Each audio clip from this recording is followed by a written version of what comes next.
Do you wanna pick a number? 3. 3 from here? Or the other side? It's 5, so 3 is exactly the middle one. Okay. All right, let's do that. Exactly the middle. Okay. Lucky number 3. Let's have a look.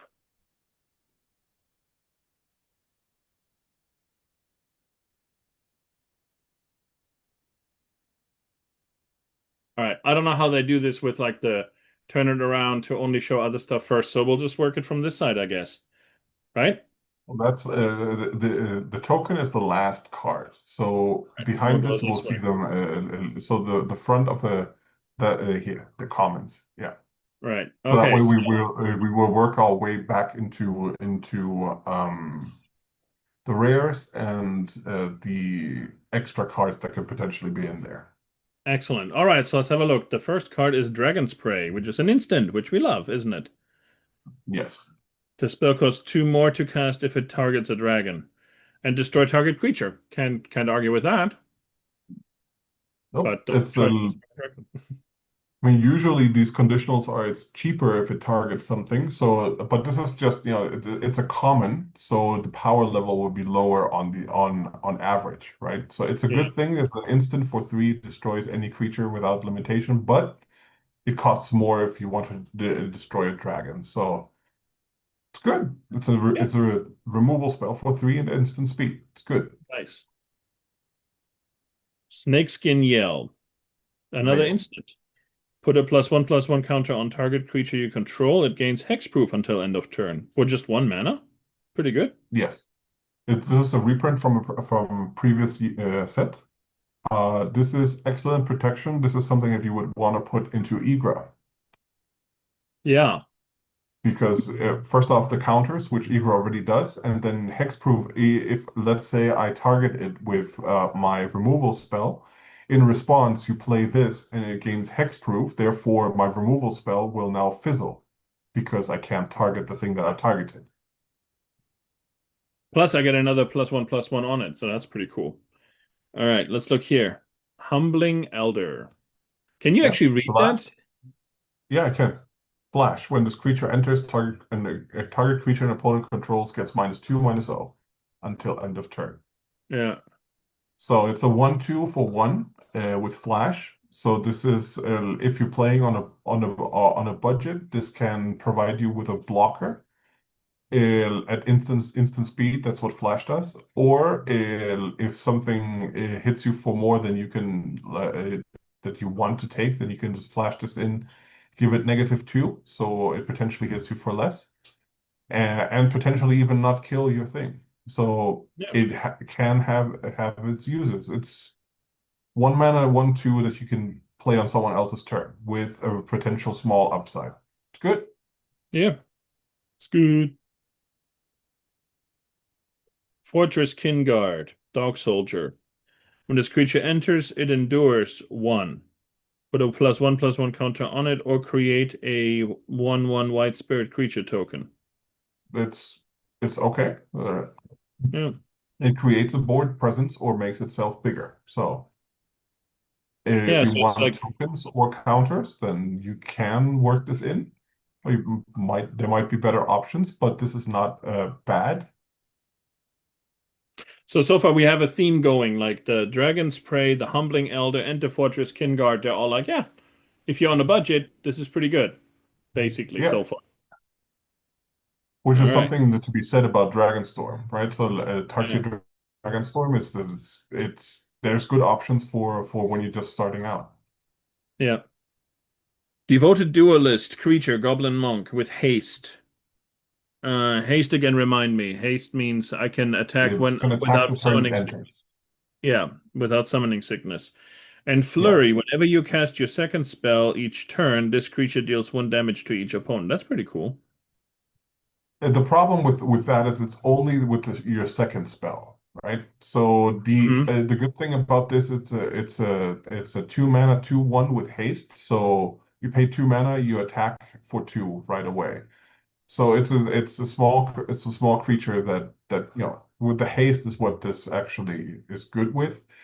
Um, one damage every second spell is not super impactful in any format. If this was whenever you cast a spell, then it would be insane, right? Yeah. So, and you will see that on uncommons, rares, and mythics that every time you cast a spell, something deals damage. And also there are some commons that do this, but then they have restrictions on what type of spell, non-creature spell, artifact spells, instants, and sorceries.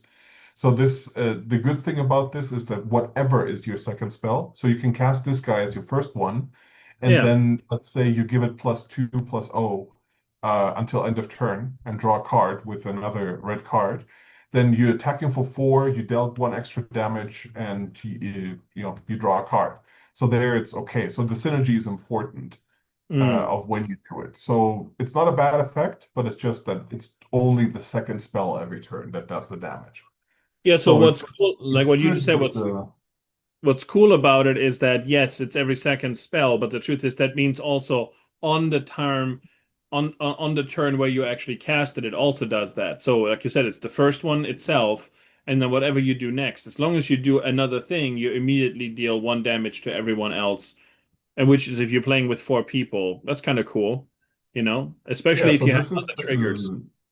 it's something you can do with the Jeskai strikers that you got. Hmm.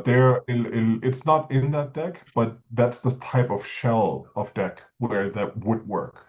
Especially that Jeskai Strikers focuses a lot on the flurry mechanic, which is every second spell something happens. So there's not always flurry is not always when you cast that you do damage.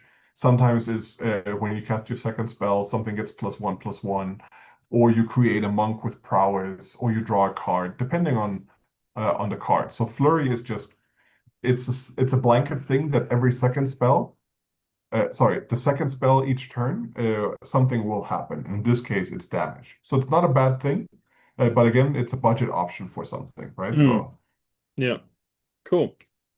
All right, next is Unburied Earth Carver, human warrior. Says for 2 mana, sacrifice another creature, put a +1/+1 counter on this creature. Okay, so I'd have to basically spend 4 mana to get a +1/+1 counter on this creature. I guess it you're could be. understanding that correctly, but so this is a creature, right? So you can All just right. play that out. Again, we're considering your Igra deck. If you need a way to sacrifice something, it's not free, but you pay 2, sacrifice any creature, this guy grows larger. That's not the important part, right? The important part is that you sacrificed something, right? So the synergy here is that, yeah, he can grow, but this is some way to use your mana to sacrifice something that couldn't otherwise be sacrificed. So again, in the Igra deck, if you don't have a way to sacrifice something for free, it's a again budget option for sacrifice. He doesn't have to tap, so you can do this even if he just came in. So this works as a sacrifice outlet, is what this would be called. Not super efficient because you do have to pay 2 colorless mana, but it's a way to sacrifice. So Mm, it's, again, good. It's a decent budget option for the type of effect and the type of synergies you would be looking for. mm. Okay. Aggressive Negotiations. A sorcery, so not an instant.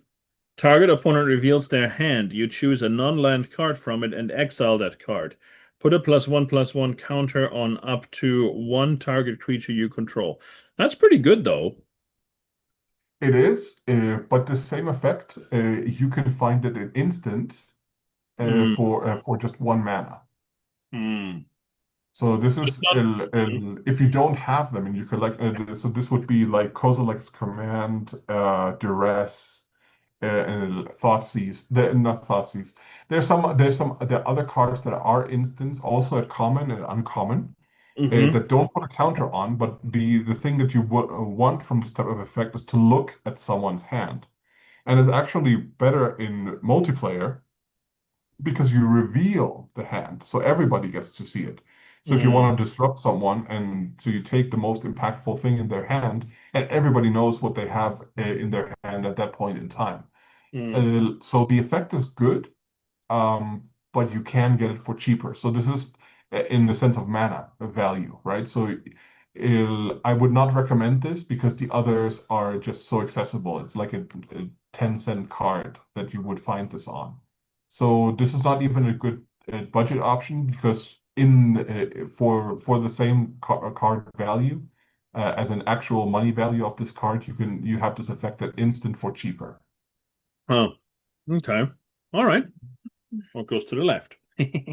Yath and Tomb Guard. Menace. This creature can't be blocked except by two or more creatures. We always like that. But then, whenever a creature you control with a counter on it deals combat damage to a player, you draw a card and you lose one life. A lot of conditions, no? Yes. So the effect that you get is you draw a card, you lose one life. So card draw good, right? The Mm-hmm. condition will now dictate what type of deck you will put this in, right? Mm-hmm. So you want to be in at least a black deck that deals with counters. But it doesn't say +1/+1 counters. It can be any type of counter. As in, there are lifelink counters, flying counters, indestructible counters, divinity Poison counters, charge counters. counters. Sorry? Poison counters. Poison counters, but that's not on a creature, that's on a player. There's +1, Poison +1, counters on the minus. player?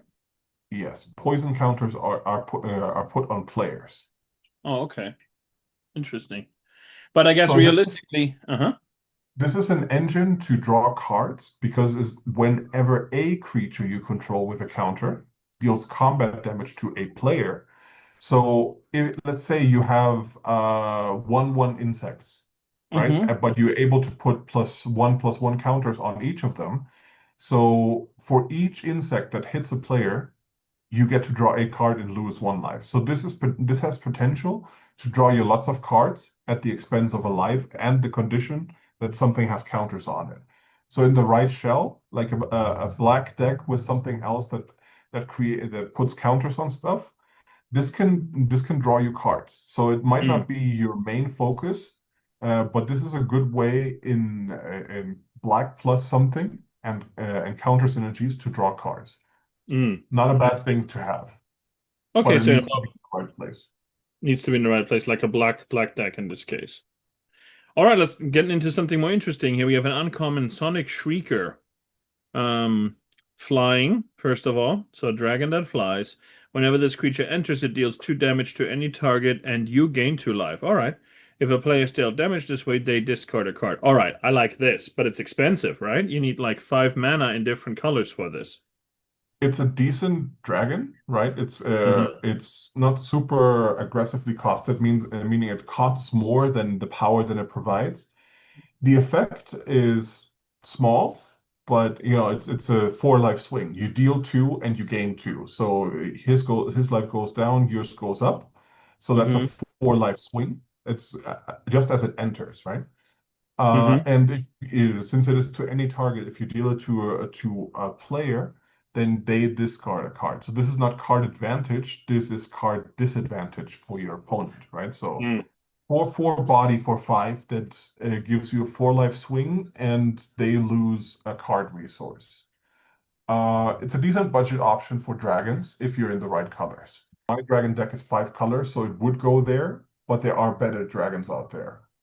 Yeah. So So this is like yeah, if you're trying to build a dragon deck, this is the one you got, especially if you play it with a commander or something where it says once you play this card, all your dragons are free, or I forgot which deck it is, but you can basically, if you draw that card, if it's a dragon, you can put it on the battlefield for free at no cost, right? Then this is cool to have. yeah. Then it's a dragon with an upside that's not super swingy and it's not repeatable, but it's a 4/4 dragon. So it's a four Mm. four flyer for potentially free in the right deck. It's a Yep. dragon. It looks cool. The art is great. And I mean, just because they are in my collection, I have a lot better dragons that have repeatable effects.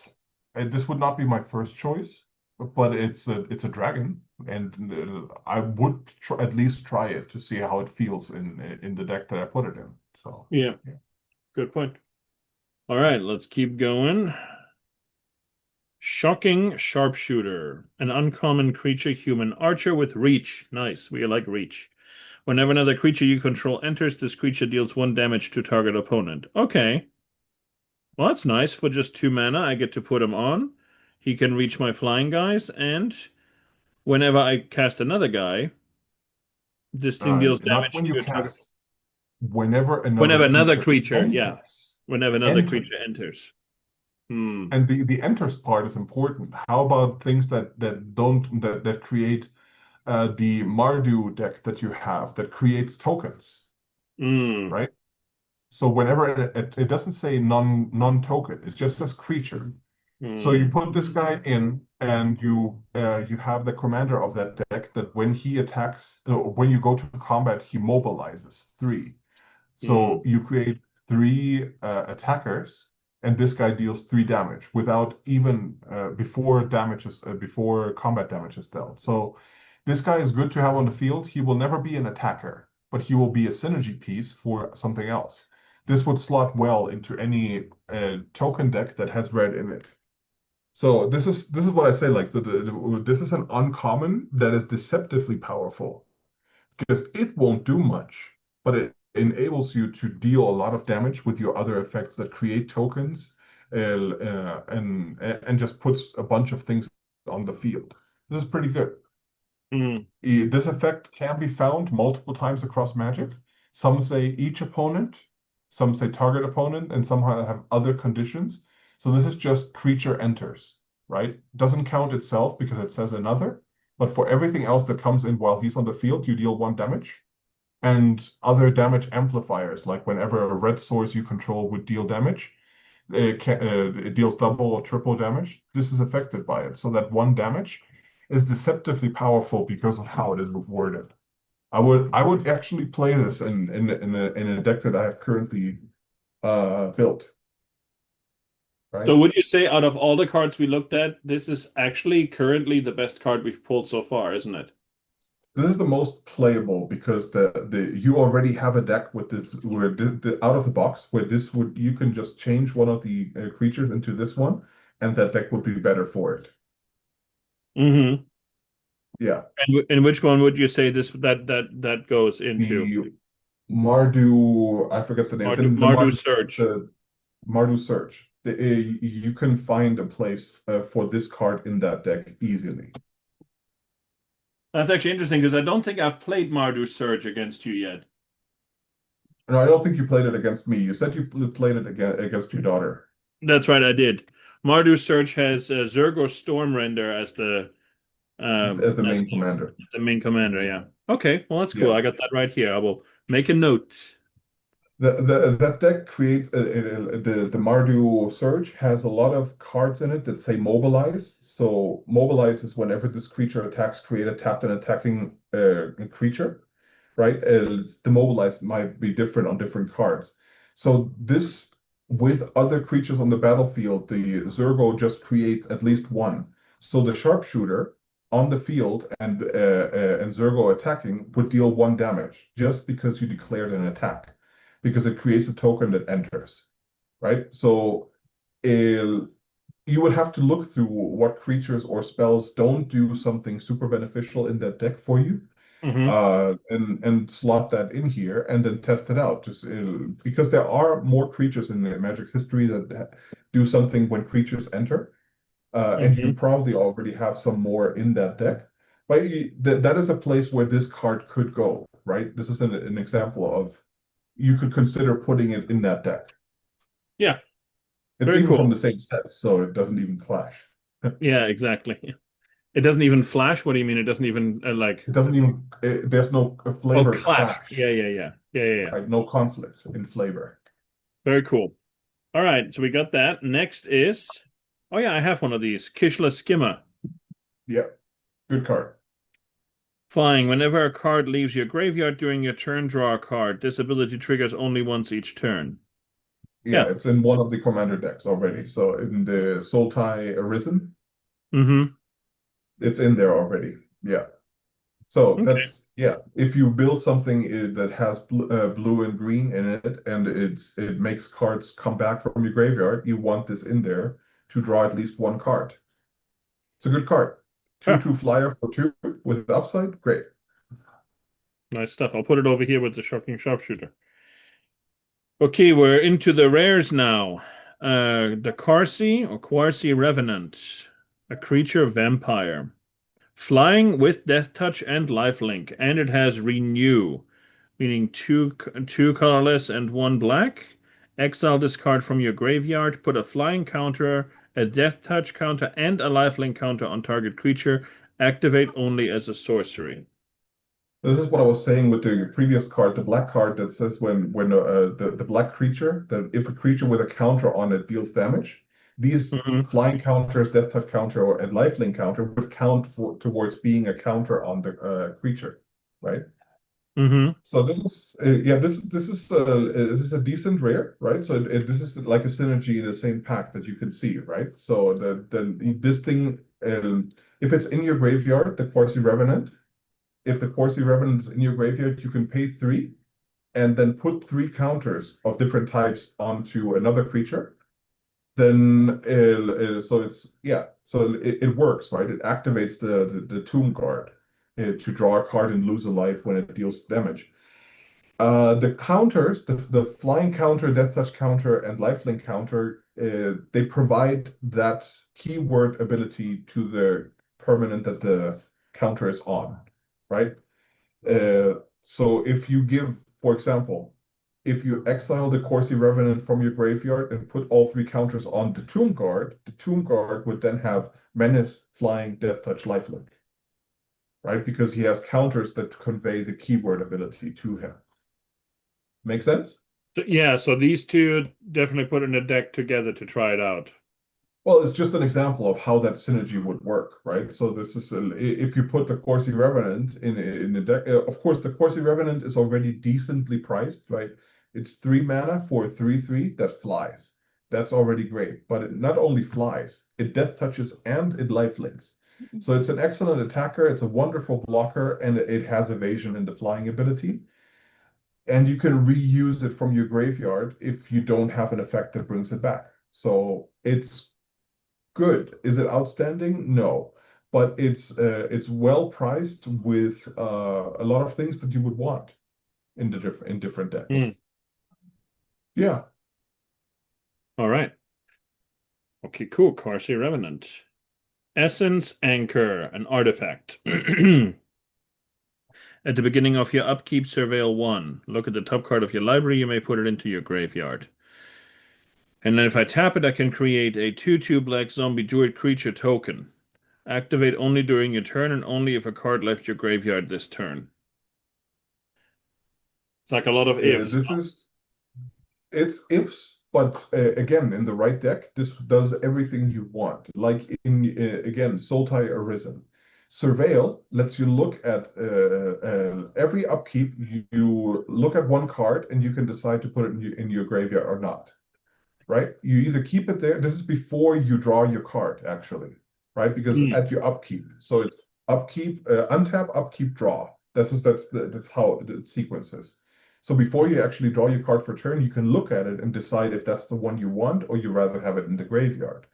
So that's already great for the Sultai Arisen that wants stuff in the graveyard, specifically lands, right? And then the tap and create a zombie that's great. There's no other cost besides tapping. Artifacts that are not creatures don't suffer from Summoning summoning sickness. sickness, so you can activate this the turn it comes in potentially. And then the other conditions with Taval, where you already put things in the graveyard and bring something out. I don't know if it's in the deck. I don't remember. It might be, but if it's not, this would slot in well there because it does everything your commander wants. Put stuff in the graveyard and it interacts because stuff left. So that is a great synergy that, it just works. Can you find something better? Probably, but with limited resources and on a and it's foil. So even if it's already in the deck, you just change the non-foil for the foil and your deck is 1% cooler. Got it. I would play You would play it into Sultai Arisen, yeah? I would play it in several decks that I currently have if they had blue. But I have at least one deck where I would put it in right now. Yes. Gotcha. Very cool. All right, then we move on to a land here. A legendary land, Tranquil Cove. This land enters tapped. When this land enters, you gain 1 life. And then I can tap it for either white or blue. It's not a legendary land. Well, It's not legendary. it says L on it. Oh, just land. Sorry, never mind. It's just the lands. Okay, so the lands that enter tapped are usually not that great, but there's an upside to this one, right? Similar to the scry lands that let you scry or a card to the bottom, but enter tapped. So the upside here is you gain 1 life. My Mhm. personally, at this point, the 1 life is not that significant. I would rather find a land that enters untapped and gives me 1 color always and then 1 conditional because there are lands that enter untapped based on something Mm. else. Like if you have more than 2 basics, it enters untapped. If you have less than 3 lands total, it enters untapped. If you have 2 or more opponents, it enters untapped. I think there are better options, but if you are restricted by your collection and you want a dual land, like a land that produces 1 of 2 colors, is so you have the fixing, so you are more ensured to hit the colors you need. This is a good option when you're on a budget and just starting out. So not bad land. It's just Mm. not the optimal choice nowadays. Nice. I Of think course, one. if you're in a deck that has synergies built around gaining at least 1 life, then this would be an auto include because it activates your synergies, right? So there's always a condition there. Got you. If you're in a life gain deck, you want this. Very cool. All right, I think we're heading towards the end here. As a matter of fact, this may just be our token left now. Hey, we have an elephant. Yeah. A 5/5 token A five creature five elephant. elephant And a and a treasure. treasure. Looks cool. Yeah, art is on point on these things. So What was yeah, that? it's not a super outstanding pack that you open, but it's definitely some useful stuff, especially when you're budget constrained or just starting out with a collection or relatively new. I mean, I think Dragonstorm was excellent to get new players in because first off, the flavor and like the flavor of the set is very magic-y. It has dragons, it has warriors, great art, great mechanical flavor. There's just so much playable stuff in there. Good for reprints, good for new cards that with old synergies, and some stuff that creates new synergies. Well, thanks for making the time. It's good to talk to you. So let's see each other next week.